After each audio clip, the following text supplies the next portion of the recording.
Hello, everybody. Welcome to another episode of Second and Saints. John Hendricks alongside Ross Jackson. We are live at Bourbon Street Bar and Grill with a bunch of Hoodats who have come so graciously to check us out. And obviously, we're talking about Saints. Ross, how you doing this evening? Wonderful. Very, very glad to be here with a wonderful crew of everybody here that has come to join us over at Bourbon Street Bar and Grill here in beautiful Fullerton, California. Glad to be here with you, man. It's always a pleasure. Surreal. I can't believe we kind of like halfway through this together and stuff, but you know, you did it. Nah. But it's awesome. We got to meet a bunch of cool fans earlier, Yes. like a lot of West Coast transplants, all that. People from New Orleans. Yeah. Saints fans. Saints fans on the West Coast, right? Imagine that, right? But man, day 13 of Saints training camp. I think some of the big points that we probably want to start with.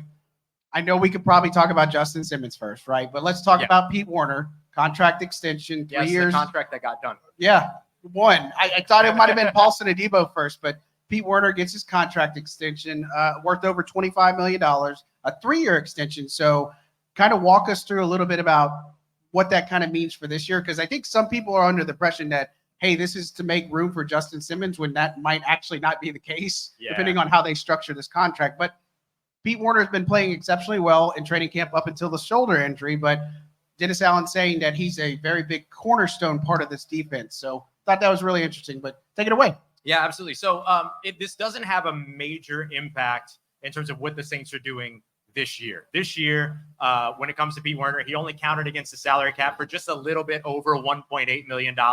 So getting this extension done is really about locking him down for future years more than it is about making money right now. So it's not going to open up anything for the salary cap or anything like that. But that's okay. I think that the thing that is big about this deal is that, one, it locks down somebody that can be a cultural cornerstone for that position, because he has been with Demario Davis, who has been the cultural cornerstone of the team for the last 3 years and now going into a 4th year. So that's one thing. Second thing is that it takes a lot of pressure off of him. He's no longer operating in a contract year, which I think is a really good thing for him. And then secondly, it kind of frees the Saints up to thirdly, it kind of frees the Saints up for next year, to where at the end of the season, if they want to focus on a Willie Gay re-signing, they can focus on that and not also have to worry about trying to maintain Pete Werner if they want to keep him long-term. So I like that this kind of clears the path for them at the position that otherwise would have had a lot of question marks post Demario Davis. Yeah, and look, Willie Gay Jr.'s looked excellent in training camp. And I think the entire Saints linebacking core has just played at another level, really low-key one of the strengths of this team. And so I'm really excited to see what Pete's able to do. I think the biggest thing, question marks for me, was kind of struggled in coverage a little bit last year. You saw some moments and some of the missed tackles, I think, were some of the elements. But I think really when he came into this training camp, renewed sense of focus. He's really growing under Michael Hodges, linebackers coach. And so I'm really anxious to see what he does, because when they're rolling out, I think they're going to play a lot more of the 4-3 fronts, obviously, with the 3 linebacker sets with Willie Gay Jr. in there. But when they swap to nickel, Pete Werner's still that guy that's in there with Demario Davis, and we're starting to see Willie Gay Jr. getting a little bit more incorporated. They're using him all over. It's not just, Sam. They're using him at will linebacker spot. And so I think for Pete Werner, this could be really good for him, lucrative. But again, I thought Paulson might have got his first, but it's interesting because the Saints always work in the shadows as far as getting deals done. And, it's probably a good precursor for maybe Paulson to be able to get something later. Yeah, for sure. I know a lot of people were asking the question too. They got Pete Werner's contract done before they got Alvin Kamara's contract done.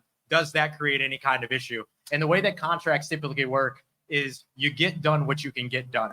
There's not really a priority, especially at this time in the offseason. If it was like the beginning of training camp and you're trying to figure out how much money, the beginning of free agency, and you're trying to figure out as a team, how much money do we have to spend? Right. Then maybe you might prioritize a contract extension, get that done, then figure things out. We always talk about the first domino to fall. But in this case, in August, I had to check the calendar, remember what date it was, what month it was. But in August, there's not really a priority line in terms of how this falls. So him getting this deal done doesn't predicate that the Saints won't be able to get a Paulson Adebo deal done or an Alvin Kamara deal done.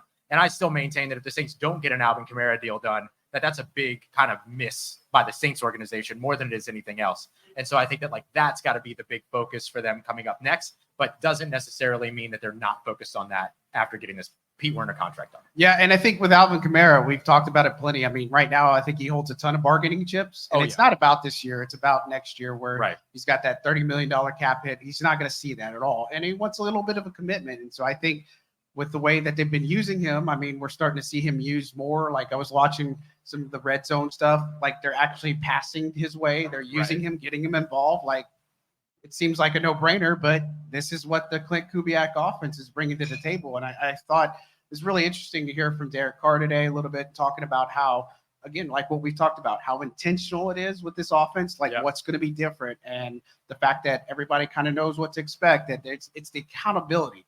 I think that's the biggest thing, is that it's so different this year, is the accountability that we're at least seeing on that front. But, you know, for Kamara, I feel like he can have an excellent year. A guy like Kendre Miller, maybe he can get back in the mix, but he's not going to be there for the Cardinals game. We know that. So it's going to be tough on him. But, you know, Jamal Williams is starting to do a little bit more, I think so. But the drop-off there is a little bit different. But a Paulson, you got to remember, too, Marshawn, after this year, may not be with this team, right? We don't know that. But it's a potential good win-win if they can get something done with Paulson now. But, of course, you know, the injury that he's having to go with, they're being more precautionary right now with him and DeMario, Rashid. Like, we're seeing those guys at least be on the field.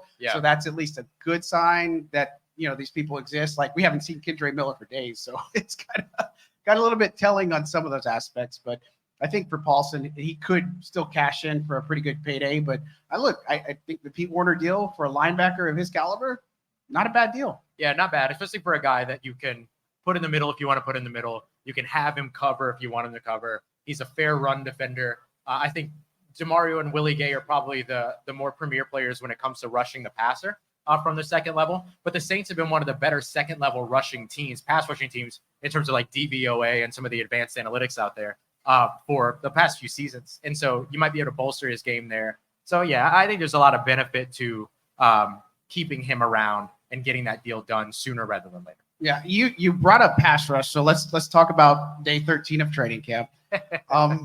It was a tough day for Trevor Penning, right? I mean, you can look at it one of two ways. Chase Young was absolutely annihilating him, but it wasn't just him. Bryan Bresee looked excellent in that team drill. Like, I mean, he was giving Cesar Ruiz some fits on that one team series. Like, he had a couple of sacks, he had some pressures and all that. And, you know, Trevor Penning, I think today, the scuffle, this was the most animated scuffle we've had. We've had some moments, but this is one where full-fledged, you know, Trevor Penning, Nathan Shepard kind of get into it. Then you got Willie Gay Jr. and Jamal Williams getting into it, which, oh, by the way, Taliesin Fuanga, a rookie, pulling Trevor Penning out of the pile. That's kind of interesting and encouraging to see from a rookie. But after that, Penning just got worked in that last frame. I mean, Chase Young had him on 3 straight reps, at least 2 sacks. I said 3 because, I mean, one of them was a throw in the dirt. But look, had that played out for real, I think Chase Young was getting him. But Trevor Penning, not good after kind of what we've seen from him early on, that he has had some good moments. Are we worried about this? Is it a blip on the radar? Or is this something like, okay, now we're going to go into this Cardinals game and like he's really going to be under a microscope? Yeah, I'm a little worried about it. I would be worried about it if I'm the Saints. I mean, even Dennis Allen after practice was not willing to say, yeah, Trevor Penning's our guy at right tackle. And look, I don't blame him, right? The preseason still has to be played out. You still have more practices, things like that. If I'm Dennis Allen, I'm not saying anything until like week 1. You know what I mean? Because I'm not giving anybody any sense of comfort on this team. I want everybody to feel like they're competing all the time. And that's been a big sort of drive in Dennis Allen's approach, the team's approach when it comes to training camp so far. So I think it's 2 things. I think that it's not fully indicative of what the Trevor Penning experience has been all of camp. He's had highs, he's had lows. And today was just a particularly rough low is the way that I would look at it. How does he bounce back, right? So we talked about before. It's not always what you do wrong. Sometimes it's what you do next. So let's see what happens. He's going to get playing time in the preseason. He needs to get playing time in the preseason. So I'm really curious to see what's going to happen there and how much of it is Chase Young knows how to get past Trevor Penning at this point. You know what I mean? And so we'll see exactly what happens there. But I would say that I don't think that you're ready to completely pull him at this point. I don't think you're ready to give up on him at this point, but you're definitely not ready to commit to him being the guy yet. Yeah, and I think the important thing to remember here, too, is a guy like Landon Young. He's the guy. I said Landon Turner yesterday. You caught me on that one. Yeah. or yesterday, as in Wednesday's pod. But I think for him, he's probably benefits here because I think Udo's working exclusively on that left side, so he could probably pin in there. But that right tackle spot, if that's the type, and I think I talked to you about that a couple of episodes ago where we talked about like Arden Key and all this other stuff, giving him problems off the left side. I mean, you got the Panthers. We'll see. I mean, they got Jadeveon Clowney, a couple of weapons, but you got Philly and you got Dallas, opposite ways, Dallas first and then Philly, but he's going to have his hands full. And if he can't cut the mustard, I just wonder if they're going to give up on him early like they did last year. I don't want to see it, but again, it's critical for him to bounce back. It's critical for him to have a good showing in the preseason. I don't know if we're going to see it offhand, but again, it is a big concern for this team. But conversely, I think the pass rush, when you look at it, we're starting to see Peyton Turner more inside. Yep. Cam Jordan was already playing a little bit more inside. Like they're starting to get a little bit more creative with this pass rush, which I really do like. Yeah, I think that's a big note too. Peyton Turner moving to the inside, being able to be deployed from that area. It allows you to carry several different looks of multiple edge rushers on the field or more than 2 edge rushers on the field. That can be really good on passing downs. And I think it's just another thing when we talked about the Tano Passanio injury at the beginning of OTAs, minicamp. Yeah, back in February when he got hurt. When that happened, one of the things that we talked about was, okay, well, here's an opportunity for Peyton Turner, who has the versatility to play outside and inside. Can he take advantage of this? And we're starting to see him take advantage of it now. I know everybody got a little bit scared when they saw him not participate in practice one day with an injury.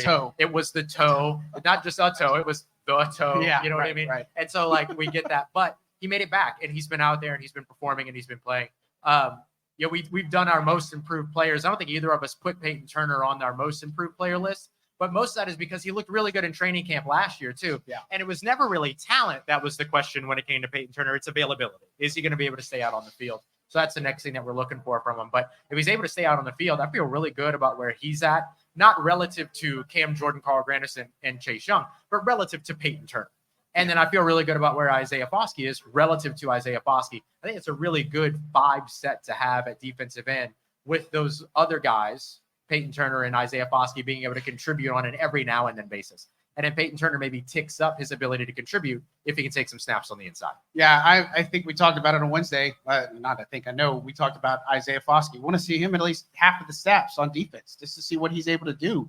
And I think a guy like Peyton Turner, he's kind of in that same boat. He needs to be in there. He needs to be able to make some plays. And I think his availability is obviously going to be huge for this season. But at the same time, there are some guys behind him that are going to be trying to get after it as well and try to make their case. And it's an uphill battle, but his problem is he's not going to get a big old extension after this year. It doesn't matter what he does this year. I mean, he could be available. He can put in 10 sacks. He's not going to get a big long-term contract from the Saints. No. I just don't see it. But, if he can at least maximize his production this year, coupled with Chase Young, we know what they're going to get with Carl Granderson. I don't know how much more I could say with Chase Young is the real deal. Like, he looks phenomenal out there. This guy is put together in an insane way, like past the neck surgery, getting all that stuff. He just looks like a completely different player than what I've seen in the past. Because I was worried about the stuff that we saw in Washington, the stuff in San Francisco, and I wonder if that had more to do with the injury versus maybe the effort. But we're seeing a guy who's really bought in. And again, the competition aspect that we continue to see at training camp, no matter what happens, it's all out there on display. Yeah, absolutely. It's been the most physical training camp I think I've seen from the Saints. And this is part of what they wanted. I mean, you need to be able to weed out the people that are able to withstand that and those that can't. And I think a lot of times you'll get into some of these training camp situations where everything's super supportive. Everybody feels really good about where everything is. Everybody's very excited. Everyone's an all-pro. Everyone's a Pro Bowler, and every team's a Super Bowl champion. But I don't think that really fosters growth and development. I think that once you get it to the point where you're really competing with one another and you're really putting each other through the ringer and you're challenging each other, you're making each other look bad, you're looking good, or you're being made to look bad while somebody else is made to look good. That's where we actually get into and this is a phrase that we've heard a lot of Saints players use over the course of the past few years, iron sharpens iron. Right. But look, this is the first year I think they're living that out. Yeah. Saying it is one thing, doing it is another. And this has felt a little bit different this year. We need to see what it looks like when it gets out on the field, of course. But Yes. But when you're looking at where you're trying to lay down the foundation, where you're trying to lay down the building blocks, it's training camp. And so far through training camp, I think we've seen something that's at least different than what we've seen before. And if you want to be better, you can't keep doing the same thing. You got to do something different. I think we're seeing different this year. Yeah, I think competition. We got to talk about Spencer Rattler and Jake Haener today. They were excellent. I mean, they looked fantastic in the game sequence. I was really particularly happy with what I saw from Spencer Rattler. I think every single day that we've looked at him, he just continues to get better and better. Yeah. And just some of the throws that he continues to make, the pocket awareness, just what he's putting together is just refreshing to see. Like I kind of joked with somebody earlier saying like, Sean Payton had all these quarterbacks in the building. Not one of them got developed. Like Clint Kubiak and Andrew Janocko are developing these guys right in front of our eyes. And it's not just him, but it's Jake Haener. And look, Jake Haener made some really, really good throws, especially that one on the run. I was more impressed with Jake Haener. Oh, yeah, no, he was solid. Like, I mean, he was perfect on that in the sequence, and he actually led a longer drive. Yeah. So they simulated some in-the-game sequencing. So they had the first team go up. It was 48 seconds left on the clock. They were down by a touchdown. And then what they ended up doing is you got to get in the end zone first, and then they went for two. So Carr's series didn't go so well. He had two cracks at it. His second series really didn't go well because that was the Trevor Penning stuff. But here comes Spencer Rattler, and Rattler's able to make a really good throw. It was to, let's see, where am I? Get it? It was the touchdown. Yeah, the touchdown to Kevin Austin Jr. Yeah, and he hooks up with him on the 2-point conversion. But I mean, his pocket awareness and what he's been able to do was really good. But Jake Haener said, "Okay, hold my beer," if you will, right? And we saw his reaction afterward that really proved that he was super fired up. But Haener leads a drive where it's a minute 40 on the clock, and he's starting back at 35. Leads him down, Michael Jacobson connection. There you go. One of the ones we're going to watch in the preseason. But then he just is rolling out to right, pressure's there, and he just makes this throw on the run, a rope to Samson Nacua for a touchdown. Yeah. Again, Nacua, there he is. There's something about the Nacua bloodline. I don't know. They might have found something there, but man, talk about the quarterbacks, because I think those two in particular, again, I still don't know who's going to be QB2, but I'm really excited probably more about that than anything when they play Arizona. Yeah, it's funny. Early on through training camp, the big Spencer Rattler versus Jake Haener heavyweight bout felt more like a sparring slap box for the most part. And it didn't really feel like anybody was distancing themselves. It was a lot of getting comfortable with the system, all those kinds of things. Now, all of a sudden, this battle is super exciting because these guys have just turned it on over the course of the last couple of weeks. I don't think you're still going to see anybody. I feel like we have to say this every time now. No one's competing with Derek Carr. Okay, Derek Carr is going to be the starting quarterback. But the competition for QB2 is all of a sudden really, really interesting. However, I still don't think there's any separation there because they both kind of turned it up to 10 at the same time. Yeah. Which honestly, good. Because really this needs to be decided over the course of the preseason, over the course of how these guys practice in actual game prep, which is different than your training camp. This was the day, today was the last day that the Saints are installing anything of their new offense. Right. They have now installed their system.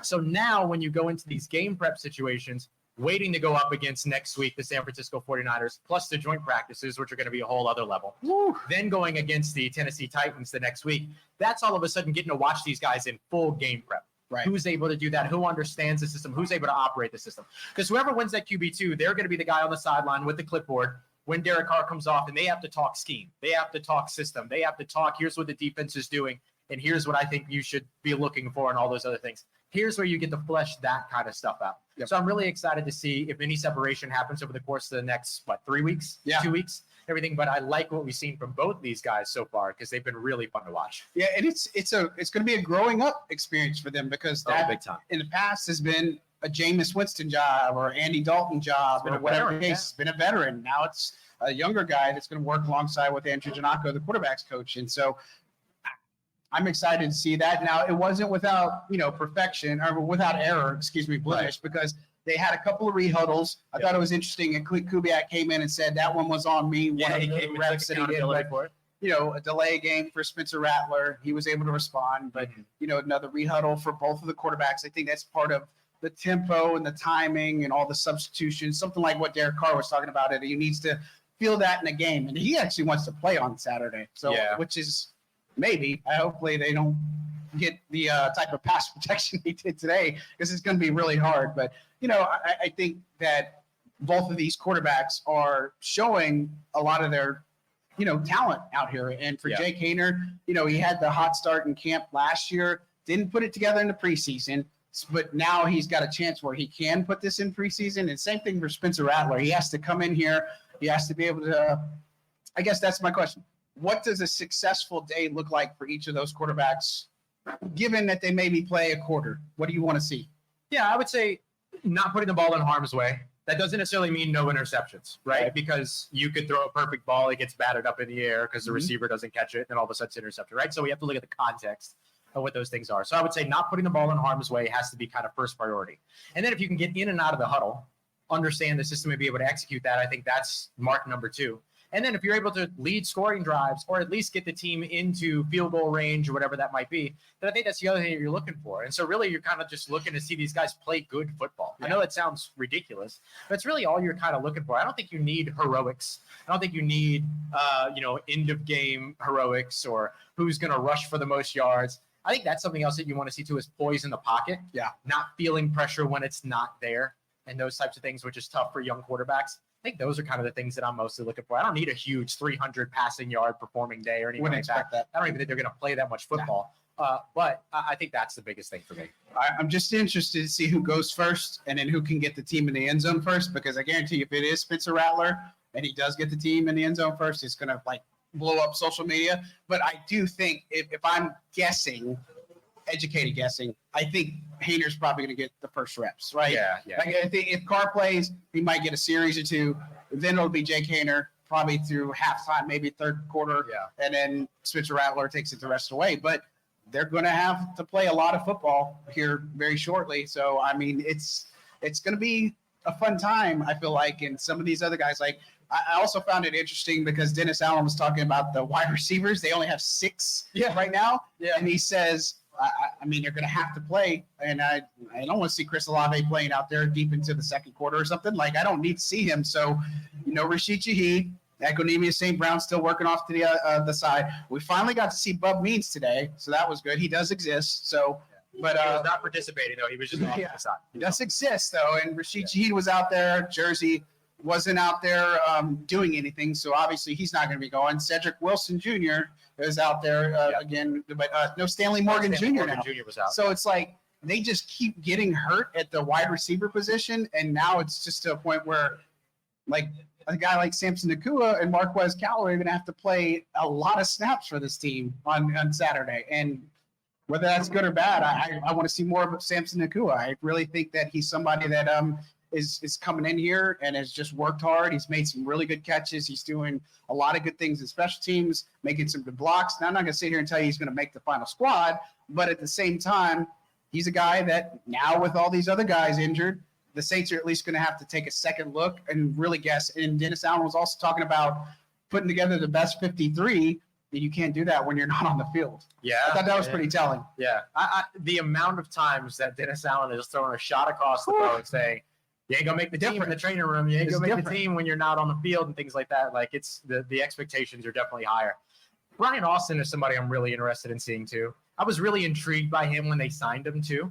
Coming out of the UFL, he had the big game-winning catch and run for his team in the UFL in the championship game, a game winner, championship winner, everything like that. But the thing that I really liked about him is that he's one of the few kind of quintessential X receivers. So the big-bodied possession, can run routes at all 3 levels, short, intermediate, and deep.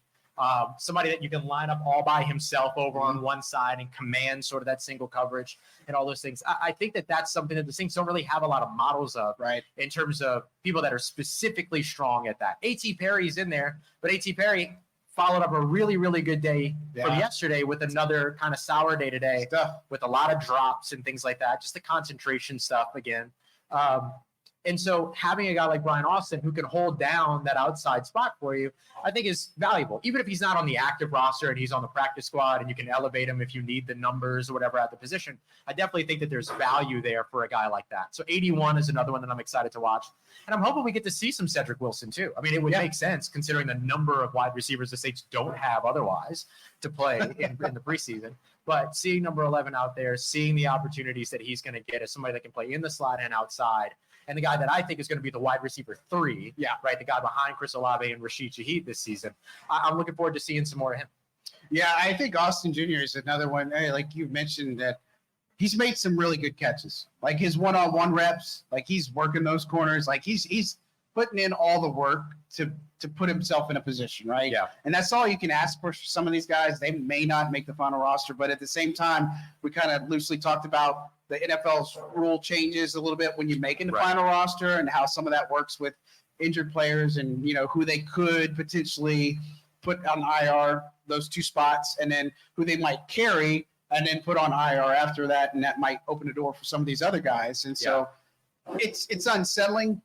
You know, if I'm worried about a position on offense, it is the wide receiver position. I know offensive line is probably top, but, you know, I'll chalk it up today to saying maybe it was just a bad day for one, because they had been kind of doing pretty well out there. But if they don't do so well against the Cardinals, then I'm going to say, okay, it's time to get somebody else in here, somebody who's going to work, because this ain't going to work. You can't go into week 1 against the Panthers. You can't have that pass rush. Like, you can't have Jadeveon Clowney come in here and just sack Derek Carr 3 times. Like, it just doesn't work. You can't do that against a division opponent, especially at home. And so I get they're going to have some bumps and bruises along the way, but this offensive line, if they can't figure it out, Dallas and Philly will eat their lunch. I guarantee you. They will just keep coming and keep coming. And I just think I worry more about that right side.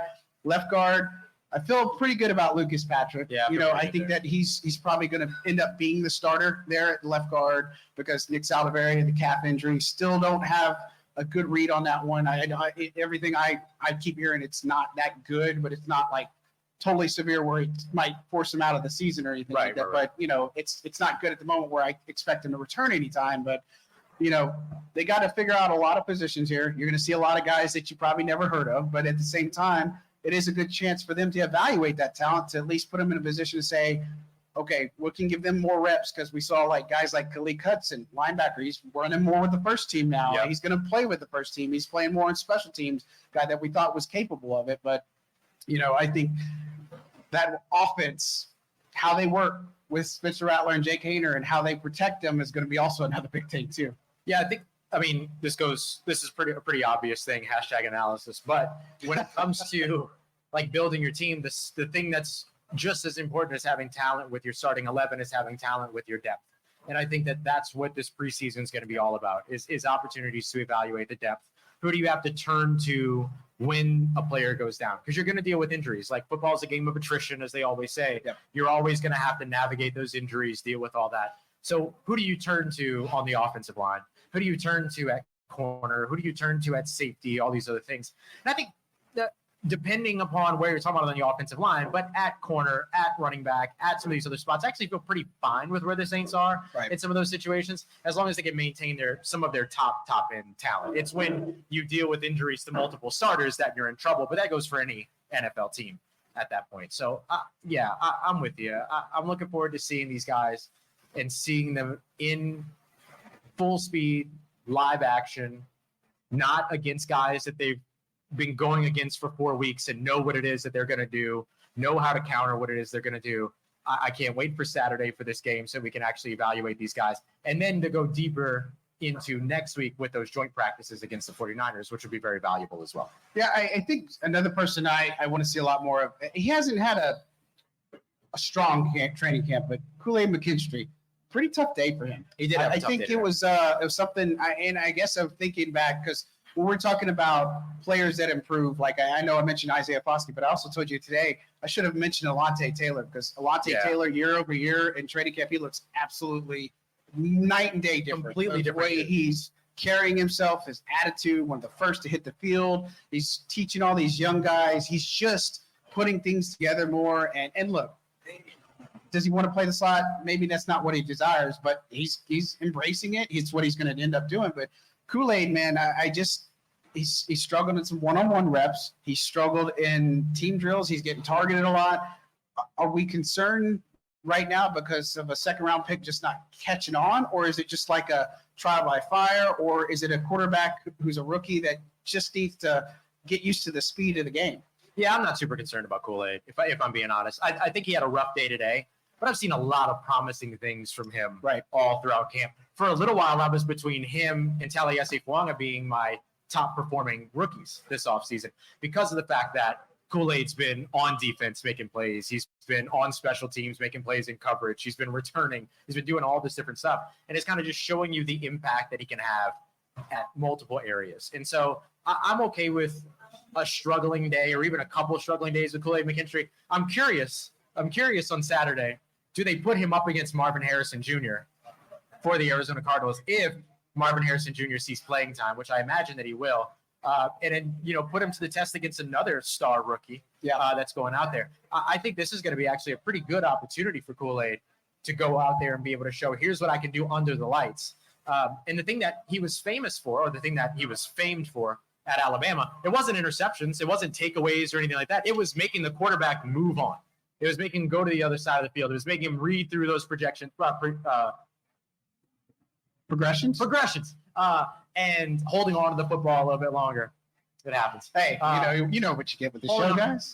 Holding on to the football a little bit longer, allowing the pass rush to get there. That's what Kool-Aid McKinstry did at Alabama. And so I'm excited to see if maybe he's going to be able to kind of withstand that as he goes into this game situation, and knowing probably that, hey, I'm coming off of a practice that wasn't super strong. I got to prove something when I go out there on Saturday, and let's see if he can do that. Yeah, and I'm we're nerds. We pay attention to special teams. He's in on the first team kickoff return, as far as kick coverage and stuff goes. So I think he can also make a big impact early on special teams because, in theory, you don't really need him early in the season, right? Like in the sense of if Marshawn's healthy, right. If Paulson's healthy, and you got Alante in the slot, and then Tyron and whoever ends up being that safety spot, that presumably you don't need him because even in extra dime sets or something, you're going to put probably Jordan Howden in there if he's not starting, or if it's Jonathan Abram, might be a little bit of mix and match. Will Harris. Yeah. If Ugo Amadi can come back, that might be another one. So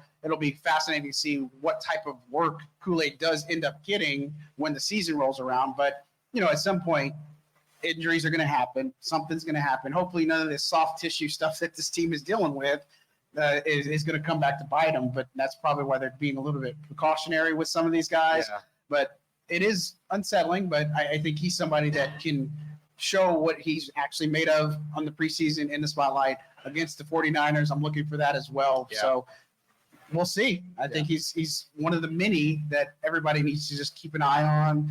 Maybe not have the highest expectations, but also high expectations that even makes sense. Yeah, for sure.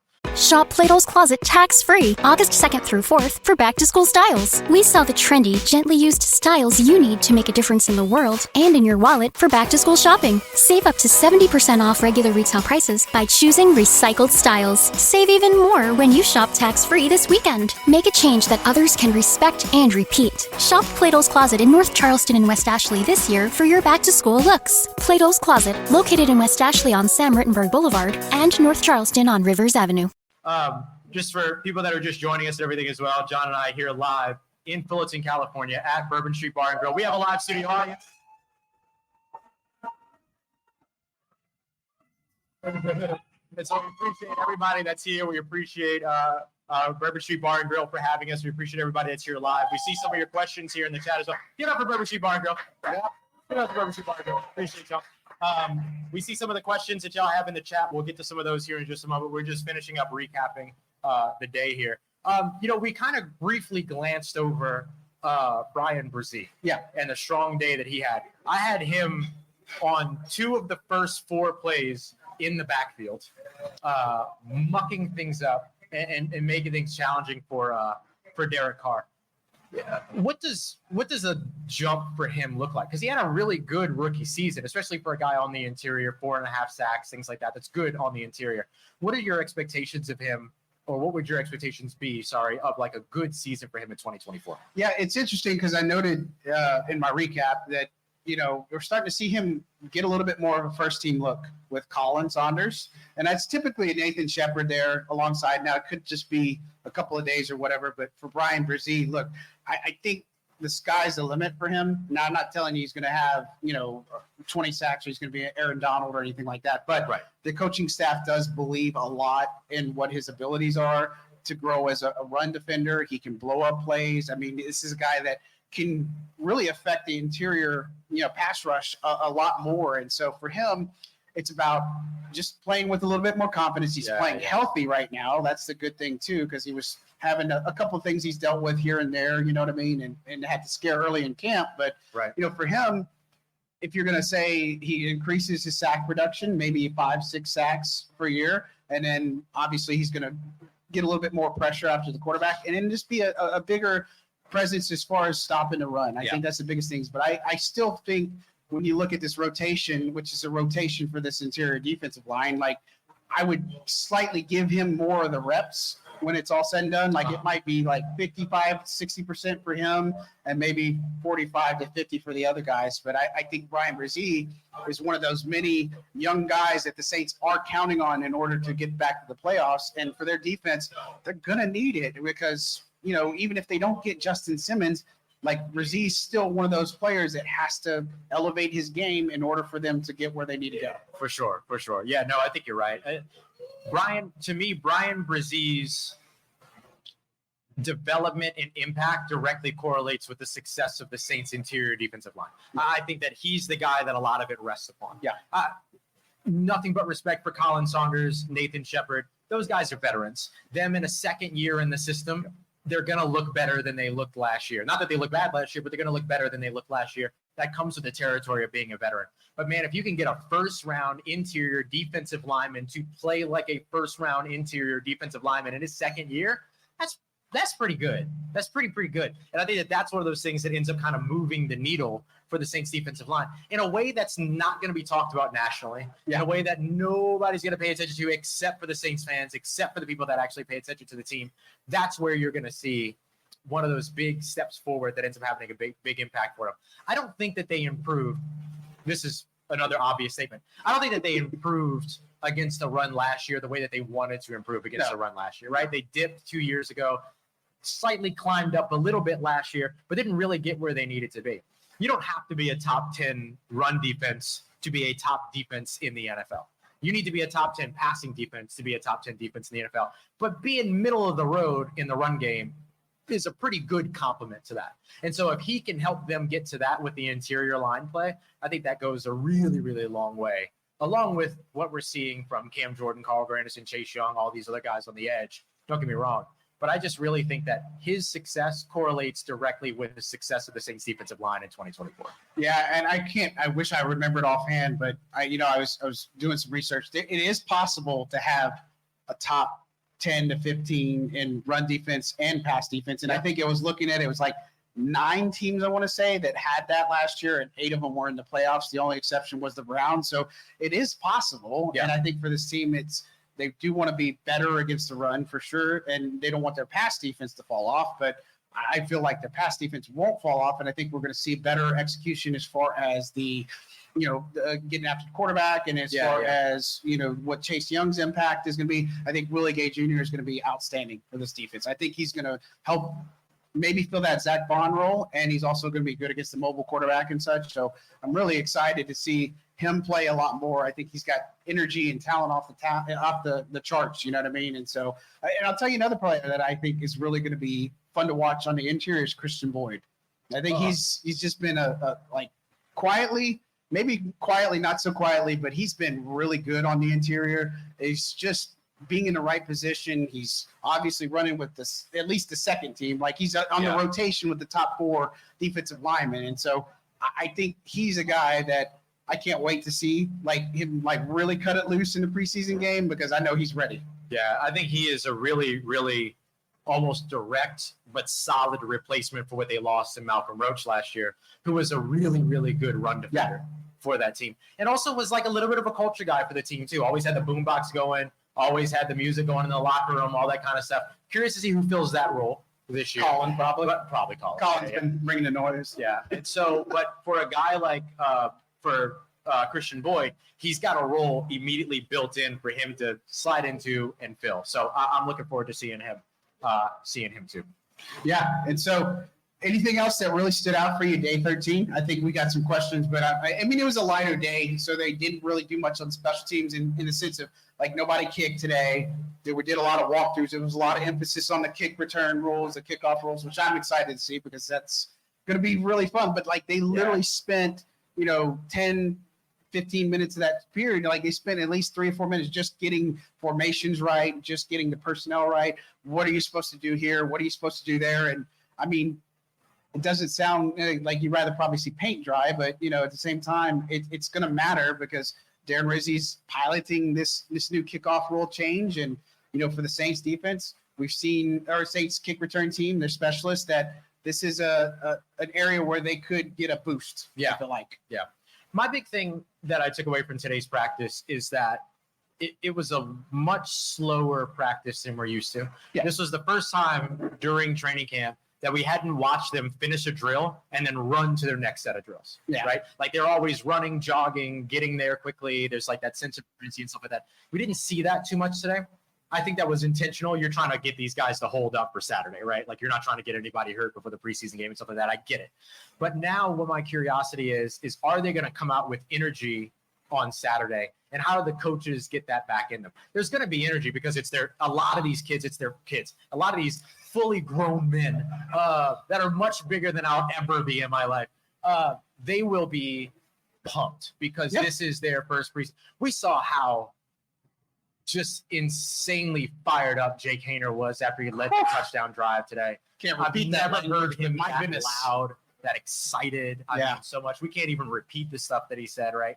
And so, like, I just want to see them come out with that on Saturday. Because if they come out with that energy, they come out with that confidence, I think that works really well for these younger players that are like fighting for a job right now. Like they're fighting for their career at the moment. And so I just want to, my hope is that maybe they find a way to reinstill that energy, whether it's on the trip there, whether it's in the walkthroughs when they get there, whatever it might be. I just hope that they build that energy back up because I think that's going to be necessary. Yeah, I mean, I get it's a preseason game, but you want to talk about competition. You want to see about what's different. Come out there and smack somebody in the mouth. 100%. Like really, just come 100%. Out there and play with some intensity, play with some aggressiveness.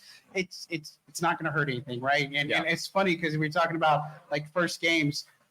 Kyle Hergel from Canada. He's never had any type of NFL game experience. Like he's never been into one. Yeah. He's like, well, I grew up on the CFL. I was watching them play, and I'm like, that's kind of crazy to me. But I think we look at it that some of these players, it's a big moment for them. You know what I mean? And so I'm excited to see stories like that evolve. And I'm a sap for stuff like that. But it's going to be a fun atmosphere. I do want to see them come out with some intensity. We've talked about it, regardless of whether they do win or not. There's just things that we've seen in camp that we want to see translate over to preseason, and hopefully we see the things that we have seen in camp actually on the field and not like a regression of stuff. Yeah. If Kyle Hergel wants to buy some NFL tickets, he can come over to Locked On Saints. I have a discount code for him. Okay, you do have a discount. I'm sure he's got the hookup now. He's flying some family down from Canada, so that's cool. Which is pretty dope. Which is pretty cool. That's the other thing that's going to be nice too. Like, there's going to be a lot of people that are going to have a ton of family because Arizona is kind of centrally located enough for a lot of folks that have family and everything in the area. So that's going to be really cool. Should we get to some questions? Yeah, let's get it. Let's do it. So this comes from B&G, the Breakdown Podcast. Thanks for coming through, y'all. Between Jake Haener and Spencer Rattler, which quarterback, in your opinion, is under the most pressure to perform on Saturday? I don't think Spencer Rattler is under that much pressure. I really don't. I think this is more on Jake Haener because he's not given the de facto number 2 quarterback. Right. And the way Spencer Rattler is playing, I think the pressure is on Haener to perform a lot better than what we've seen. And again, it's still neck and neck. It's too close to call. And if I had to pick right now, it's still Jake Haener that would back up Derek Carr because you talked about the clipboard aspect. Haener's got a full year in the NFL, regardless of what his time has had. But also that time for him might lead to some bad decisions. It might lead him to be a little bit more overzealous. It might lead him to be something that he shouldn't be, right? I mean, to be careless with the football, to do things and try to force it. But, I could understand Spencer Rattler coming in and make a couple of mistakes. That's not going to bother me. But if Jake Haener comes in and does the same things because of that pressure Spencer Rattler puts on him, then I think it's going to, I don't think he's going to crack under the pressure, because if he comes out the intensity we saw today at practice, then I think he's going to be just fine. But I think the pressure's definitely more on him because of where he's at and the opportunity that he has in front of him. Yeah. I think Spencer Rattler's going more pressure. You think? Yeah. Okay. Look, we're allowed to disagree. I know that. You tell me why. We'll be fine. You better prove your point, though. But here's why I say that he's got more pressure. But I want to be clear, too. His pressure is very different than Jake Haener's pressure. Yeah. Spencer Rattler's pressure goes all the way back to the QB1 documentary. Everything from his time in high school, going to Oklahoma, having transferred. This is the culmination of his NFL journey, is getting out on the field in the preseason. It's not the end of his NFL journey already, of course, but this is where he starts to write that book, right? Yeah. And this is where he starts to write that chapter. So I think there's a lot of pressure on him. This is a guy that was considered at one point to be a potential number 1 overall pick that gets selected 150 in the 5th round. And a quarterback where, in a year where 5 quarterbacks go in the 1st round? There was a lot. And everything. I lost count. And so I look at Spencer Rattler's pressure as being pressure that he's putting on himself to show that he is the guy that everyone once believed he was, and that people aren't so sure he is anymore. And I think there's still a large contingent of people that absolutely believe in Spencer Rattler. There's absolutely no doubt about that. But I think that's why I say that there's more pressure on Spencer Rattler. It's not from the organizational perspective like it is for Jake Haener. It's a different pressure. But I do think that for him, this is an opportunity for him to prove a lot of people right or prove a lot of people wrong. And unfortunately in the NFL and the way that it all works in sports, this might be like the chance to either convince people or not convince people and stuff, because he could tear it up here and convince a lot of people the right. He could fall off here and convince a lot of people the wrong, and they'll never change their minds about him, regardless of what he goes on to do. And so that's the way that I look at this game. No, you bring up a good point, because the social media pressure, I didn't even think about it. I didn't even think about that. It's true, because you see it that even since early that people were talking about, they pumped up the information about Spencer Rattler was going to be dueling with Derek Carr for the starting position. It never happened. It was never going to be a thing, but it's put out on social media, therefore it's true, right? And so they have all those other things that come out, and all this rookie watch account who's pumping them up, and we're talking about them in camp. Like, it's just, you're right, there is a added pressure based off of that, I feel like, too. And so I definitely see your point on that aspect. But I think both of them are under pressure to perform, but as of right now, they don't have a Nathan Peterman on the roster. And the thing is, if they both don't perform, they might have to turn back to them. And that would be like the ultimate slap in the face. That would be bad. That would be big. Good question. Yeah, really good one. All right, here's an easy question to answer. Is Dallin Holker tight end 1? That's a pretty easy no. Juwan Johnson's still tight end 1 once he comes back from his injury. Boston Moreau, I would still have ahead of Dallin Holker. But let me tell you, I'm very excited about Dallin Holker. Oh, I am too. I mean, this guy just looks good. I mean, I like what I've seen from Michael Jacobson too. I don't know that he's going to make a big push, but Foster Moreau he's another one that I think looked really improved too. Big time. But when Juwan comes back in the offense, he's going to be tight end 1 right now. Taysom, plays everywhere, right? He's playing fullback, he's playing running back, he's playing tight end, he's still doing all this stuff on the punt team, he's returning kicks. Like, he's still going to be a factor in that tight end room. But when it comes down to it, Dallin Holker, he's a guy that is doing a lot of everything, right? I think he's able to get open. I'm interested to see which quarterback he's going to gel with, whether it's Rattler or Haener, because we have seen both of them.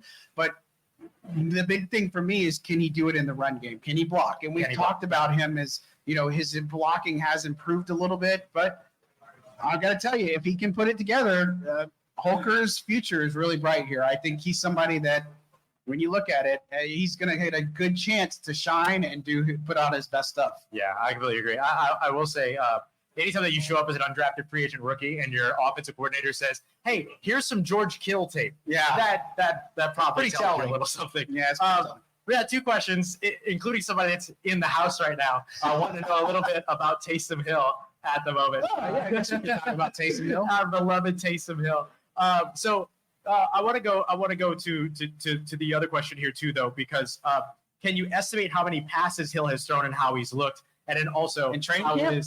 And so also how is he doing? The answer to the number of passes that he's thrown is 0, right? Big old fat goose egg. Yeah. He's taken 2 snaps at quarterback so far, 3 wildcat snaps. Yeah. Wildcat. You need some coffee? You got some over there. You need to drink some? You good? You good? I'm concerned about you. Sweet fuel. All right. We're good. Recharge. Literally. But I do think he's looked good. I mean, he's been everywhere, as you just mentioned. Yeah. I mean, I started changing his position designation anytime that I write about Taysom Hill. Instead of me writing quarterback Taysom Hill or tight end Taysom Hill, I just kind of write everything Taysom Hill and everything, because I got tired of writing this /that. He's been everywhere. And like now we're seeing him, of course, as you mentioned, in a kick return role, which we've seen before. But now I think he's going to be the primary kick returner next to Rashid Shaheed, because you have to have 2 returners back in the new return formation. And so I think those 2 guys are going to be the primary ones, I would imagine, at kick returner. Yeah, I agree. And I think, we've also seen like this gadget stuff that he's had like a little throwback to Alante when he was returning. I'm excited to see that. I think at some point we will see Taysom Hill throw passes and play like quarterback, but not in the capacity like he has done in the past. And so I think they've kind of transitioned away from that. But, he's there if he needs to be. But I still think there's plenty of gadget plays to be had with Taysom Hill. I think he's somebody that when you look at how he's done, I know it infuriates everybody around the league because he's a gimmick player. He doesn't do anything about his contract, which is totally not true. But when you look at this Kubiak offense, they are like, this was part of the plan. Like he was always in the plan, something we were talked about back in February, that him and Alvin Kamara were both in the plans for this offense. And for the fact that Clint Kubiak making it a point to meet with Taysom Hill to talk about him and his impact and his role, I think it speaks volumes about what Taysom Hill can do in this offense. But I just don't see that as a quarterback, obviously, unless it's like a gadget play, wild card, whatever that is. Most combined rushing and receiving touchdowns of any New Orleans Saint over the course of the last 3 years. He's definitely lived up to his contract. I will say too that in order for the QB power and the QB sweep and all the run game things that Taysom Hill does, in order for all that to work, he's got to throw passes too. You have to be able to do both of the things in order for you to really be able to maximize what you're going to get out of him. So that's why I agree with you that you'll still see him take those passes, even if it's fewer and far between versus what we've seen in the past. Real quick, more touchdowns, him, or do you think he has more touchdowns than Kamara, or more touchdowns Kamara and Olave combined this year? Oh, I think I saw something about the over under was 10 or 9.5. I think for his low for Hill or something like that. Wow. Well, what we know about Chris Olave so far is that he's really good in terms of receiving yardage production, but he's not necessarily a scorer, or he hasn't been before. 4.5 over the course of the past 2 years in terms of average, 9 touchdowns total. I think that changes this year. So I think Chris Olave and Alvin Kamara combined for more than Taysom Hill. But Taysom Hill more than Alvin Kamara, I think any fantasy player would tell you that is something that they're very concerned about. Yeah. I know. Also, I'm glad we're talking about Olave. I don't think we've talked about him a lot, right? True.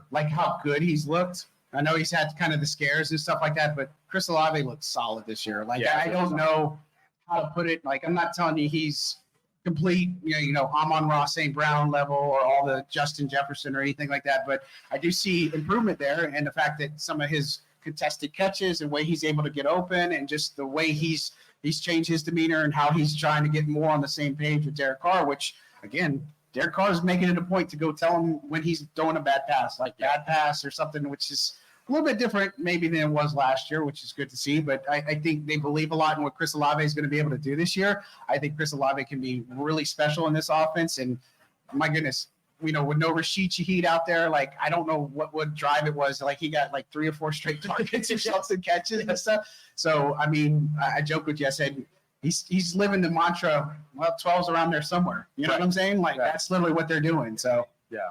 I've loved what we've seen from Chris Olave, who is tired of losing. He's tired of losing. So I think all of them should be tired of losing. That's been his attitude so far this offseason. All right, let's go to this question here, will Mason Tipton play in the preseason? I kind of wanted to circle back to this one because I think that talking about Mason Tipton as a whole is worthy right now because I don't think we're going to see him against the Cardinals on Saturday. Dealing with a hamstring injury, really recent injury, hasn't been out at practice ever since. I think we'll see him in the preseason, fingers crossed, if he can come back from the injury because he was having a really, really strong camp. And kind of the last thing that he needed to prove was that he could do it in live action. That was kind of the last thing that he needed to prove. And so I'm hoping that we do get to see him. I don't think that we're going to see him Saturday against the Cardinals, though. Yeah, I don't either. But, it's interesting because all these hamstring injuries this team is having, the soft tissue injuries and stuff. I just find it interesting that and I'm not a doctor. I'm not all that stuff. But the difference between one hamstring versus another hamstring, like why is Kendre Miller's hamstring injury holding him out this long, whereas somebody else's hamstring is not? You know what I mean? Like it's just kind of crazy. So Tipton could be in that Kendre Miller conversation, or he could be in, maybe some of the other ones, like Equanimeous St. Brown conversation. Like we're starting to see him, but I just think it's absolutely crazy that we're still not seeing Kendre Miller. You know what I mean? And I don't think that means anything good for him when it comes down to it. He's not going to play in this 49ers game. In the Cardinals game. I don't know if he's going to be enjoying practices. Like he's losing a lot of development time, a lot of intentional time like they're trying to get. And it's just one of those, it's like, it's hard to see. But Mason Tipton is a guy that was really turning it on. He's being the camp champ, right? Camp champ darling. Everybody's talking about Mason Tipton, and deservedly so. He's been playing really well. But for this, it is a setback for him. We'll see how he responds for sure. I once pulled a hamstring because did you? Because I showed up at a house and something was going down at the house. I jumped out of the car and I didn't put the car in park and it started to roll back. And so I had to sprint to jump back into the car and I pulled a hamstring. Yeah, my hamstring story was, I'm older than I look, but I think I was in like my early 30s and we had this idea of going play football, like full-fledged football, and I was playing at linebacker and we're running hard. I've never had my hamstrings be on fire as long as they have. I played hockey for 20 years. Like but they were on fire. Like I literally regretted life at the point. I'm like, oh my gosh, I could not move because of the way I was doing. Again. I was like, I get like why that might hurt, but never again. All right, let's do one more question here as we wrap the live show. Been seeing a lot of talk about Jordan Mims. We haven't talked about Jordan Mims yet today. Haven't talked about him. This is a really good question here. Any chance that he makes his way up the depth chart to potential RB2 this season? No, I don't think so. I still think RB2 is Jamal Williams, and not just because of name or status, but just because of what he's able to do. He's the guy that will be in third down, blitz pickups. He does do a lot of the tough runs. He's a completely different runner than Jordan Mims, different than Alvin Kamara, different than what they have. Like he's kind of the one guy. The only comparable one might be Taysom, right? Yeah, and that's putting Taysom Hill there. But I think Jordan Mims has a fantastic opportunity to be able to put himself in the conversation more. And we've talked plenty about Jordan Mims and what we like about him. And so, I've mentioned James Robinson a couple times. Like these guys are going to get a lot of the workload. Like I don't need to see Alvin Kamara play. I really don't. I do want to see Jordan Mims, see what he does on maybe 20 snaps. And I think he has a potential to move up in that conversation piece, especially, Kendre Miller in the mix. And so it'll be fascinating to see if he can kind of replicate some of the things that he's been able to do in practice. And just don't put him a kick returner right now because he struggled with that the other day. He struggled a little bit with fielding the pass. Fielding the returns for sure. Last year he had 11 carries, 47 rushing yards, and a rushing touchdown with the Buffalo Bills. That's what sent the Saints basically to go and sign him after they ended up moving off from him. Very excited to see how he can build on that in a system that really looks to reflect what it is that he does well. So yeah, I agree. But I don't think RB2 status. No. I'm with you on that. Not there. I think he's going to be fun to watch. Yeah, and it's just some of those players that you look at these guys. You're always going to be paying attention to what they do because it's not just about the 53. You got a 16-man practice squad, and it's not just the Saints. It's 31 other teams that are looking at you too because they're going to be looking at players that aren't going to make the cut. And that's, I guess, what's hard about the competition is that there are going to be guys who have done really well in this preseason that aren't going to make this team or done well in training camp that aren't going to make this team. And if I'm somebody that's scouting them, there's some players that I'm going to look at, especially this linebacker position. Yeah, they got some real good players. A guy that I didn't even talk about or mention that I thought had a pretty good black and gold balloons. That's pretty cool. Whether that's by design, that's not here. Maybe those are Steeler colors. That's more Steeler colors. But Monty Rice, I think has had some pretty good days. Yeah, for sure. Guy that was with the Titans last year. It just didn't work out. Some friction there, but he's come in and he's done well. I mean, no Isaiah Stallberg today. That was a little bit concerning. Hadn't found anything out yet on that one, but I've asked. But he's another guy that you look at this linebacking crew, like they're just starting to become like this linebacker factory, which is really weird to see after where they used to be at linebacker. So different. And some of you fans know, like the struggle bus, like after Jonathan Vilma and all that other stuff. Like it was his bad at linebacker, but for the past several years, like they've really turned a corner at that down. It's reminiscent of when they turned the corner at cornerback. Yeah, the post Corey White days and stuff like that. Like, woof. Yeah, everything. So yeah, much better at that spot now. All right. Any more questions? Let me see. We got any ones that we want to get to.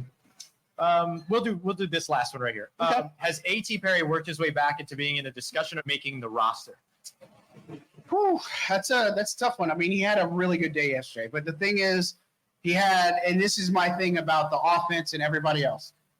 He struggled early. He had a really good day yesterday. And what I always look at and what I judge is how do you stack up the next day? The offense, like, was the offense good that one day, or could they replicate success? And that was always what I usually base off of it. And for A.T. Perry, really solid day. Yeah. Yet today, not so much. Not so I mean, it's just a bad look when you drop a pass that's really catchable and should move the sticks and all that other stuff. Look, I think A.T. Perry's really talented. I think he has the talent to be there. I think he just has to get over the mental block that's happening right now. I think that's the biggest problem with A.T. Perry right now is he's got to get past this mental block or whatever it is, whether it's trying to play perfection for Keith Williams or he's just trying to make sure that he makes this roster and that he is going to be like wide receiver 4 or 5 on this team. Like Cedric Wilson's going to be 3. He's going to be that slot guy. But Perry has a chance to be this guy. And look, you mentioned Kevin Austin Jr. He's playing really well. He's like being what I think A.T. Perry should be right now. Yeah, completely agree. All right, here's the last thing that I'm going to ask you. Okay. I think this is relevant for everybody, whether you're watching at home or whether you're here live. Percentage chance that the Saints sign Justin Simmons? Yeah, I think that is a valid question. Look, everything on the meeting, everything I've heard has been glowingly positive, right? Agreed. It comes down to, does the money match? And does he like the fit, right? I think that's the 2 biggest things for it. So Justin Simmons could absolutely change this defense, right? And I think it's trending in the right direction. I think based off, again, everything I heard, extremely good visit. He has the familiarity with Marcus Robertson, the safety coach, secondary coach, and Joe Woods, obviously defensive coordinator. The ties are there. Everything's there in place. It's just one of those things where now he's kind of, and we said this yesterday, that if I'm him, I would have went and slept on it, right? Yep, and he left this morning, and I think that's respectfully what he should do is sleep on it, weigh his options. Is this going to be the best place? I have an inclination of more that it should get done, not that it's definitely going to get done, but I think it's trending that direction. I just don't know a matter of when it's going to happen because, again, we talked about it. The other teams that are involved, like it's reportedly the Colts and Eagles, this is his best fit. He's going to be able to come in and start. He's going to be able to change his defense a lot. And I think getting a player of that caliber, you're not going to get jammed up over like $1 million or not. You're going to make it work. Like if his camp came down, like if he was looking for 18 back in when they were originally talking, that asking price probably came down, like you kind of mentioned, maybe more 10, 12, and then putting the incentives in there. And then obviously you can structure this deal however you want. You can put a void year on the next year. You can put more incentives on there. I mean, there's all sorts of ways they can get it done. And they had $14.2 million of cap space. We'll have to see if the Pete Werner deal does change any of that, right? But I don't think it'll be that much. But, I feel good about everything I've heard. But, again, the ball's kind of in his court right now. Yeah, completely agreed. The Pete Werner thing can change stuff if they gave him a signing bonus this year to assist in what that overall contract is. I think they probably would avoid that and maybe put like a roster bonus that they can restructure next year so he gets a kind of signing bonus next year when it sets in. That's the way that I would have gone about it, but Kai Harley is like way smarter than I'll ever be, so we'll see which way he goes about it. He's smarter than a lot of people in the league. I say about 65% that the Saints get things done with Justin Simmons. I think it makes sense. I think it's a good spot for Justin Simmons. It's a system that highlights what he does, puts him in a situation where he can go out and get a good contract next year. In return, the Saints get a compensatory pick the year after, all those other things, unless he sticks around, which who knows. I think it's more likely that it gets done. I'm like you. Everything that I've heard has been really, really positive about what the visit was, not positive that they're going to get it done or whatever, but I think they can get it done. The other thing that I'll add to is that I don't think it gets done soon or quickly. I think that it gets done maybe after the San Francisco preseason game, certainly after this preseason game. I think that right now the focus needs to be on getting everybody ready for this preseason game against Arizona right now. That's where all the focus is going to go. Although the people that are negotiating contracts, they're not the people that are getting the team ready. So I will acknowledge that. But I do think that this is something that maybe even in Justin Simmons' best interest of, you know what, I'm not trying to sign a contract and then get hurt while y'all get ready for a preseason game. No. I'm a chill. I'm a wait. I'm good enough. I'll be fine. You can plug me in when I get there, kind of a thing. I think that it happens a little bit later. Yeah, I think so. It is something. If he gets here, this defense just gets phenomenally better. And I already felt really good about this defense. But if they get Justin Simmons, I'm telling you, it takes him over the edge and puts him in a different category. It makes an otherwise pretty slow free agency and offseason feel way more accelerated when you can say that in one free agency class, you got Willie Gay, Chase Young, and on an incentive-heavy contract that protects you in case of injury, and you got Justin Simmons. I think that's another piece to it too. Yeah, for sure. Definitely.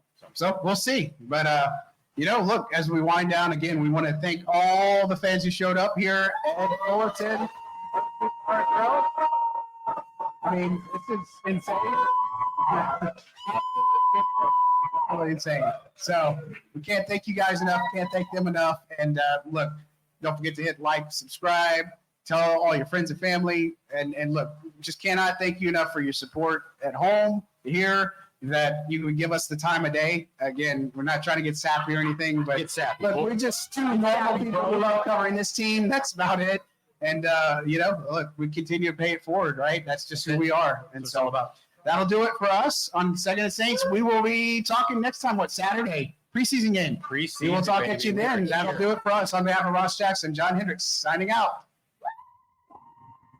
Shop Plato's Closet tax-free August 2nd through 4th for back-to-school styles. We sell the trendy, gently used styles you need to make a difference in the world and in your wallet for back-to-school shopping. Save up to 70% off regular retail prices by choosing recycled styles. Save even more when you shop tax-free this weekend. Make a change that others can respect and repeat. Shop Plato's Closet in North Charleston and West Ashley this year for your back-to-school looks. Plato's Closet, located in West Ashley on Sam Rittenberg Boulevard and North Charleston on Rivers Avenue.